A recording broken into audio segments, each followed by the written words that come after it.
മുരിയാല ചെന്നപ്പോഴാണ് വിവരങ്ങളെല്ലാം അറിയുന്നത്. അന്ന് തന്നെ ഫ്ലൈറ്റിൽ ജയേട്ടനെ കൊണ്ടുപോയി, കേരളത്തിൽ കൊണ്ടുപോയി പോസ്റ്റ്മോർട്ടമൊക്കെ ചെയ്ത്. വല്ലാത്ത അപ്പം അവിടെ സ്റ്റുഡിയോയിൽ അപ്പം ഞാൻ സാറിൻ്റെ സാറേ ആരുണ്ടായിരുന്നു, അപ്പം ത്യാരാൻ സാറുണ്ടായിരുന്നു, ശശികുമാർ സാറുണ്ടായിരുന്നു, പിന്നെ ജിയോ പിക്ചേഴ്സ് കുട്ടപ്പൻ സാറുണ്ടായിരുന്നു. അവരായിരുന്നു ആക്റ്റീവായിട്ട് അവിടെ നിന്നിരുന്നത്. ഈ മരണത്തിൻ്റെ കഥകൾ പിന്നീടാണ് ഞങ്ങൾ കാര്യങ്ങളെല്ലാം അറിയുന്നത്. പക്ഷേ പോസ്റ്റ്മോർട്ടം അന്നേരം ചെയ്തു.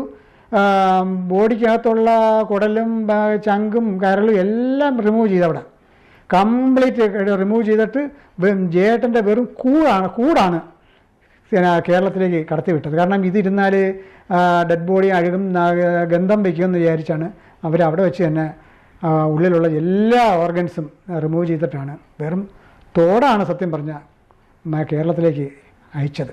ഞങ്ങൾക്ക് ഇതിൽ പരം ഒരു വിഷമമില്ല. ത്യാരാൻ സാറും അന്തം വിട്ടേക്കുക, സ്ക്രിപ്റ്റ് പൂർത്തിയാകാൻ പോകുന്നു. എല്ലാവരും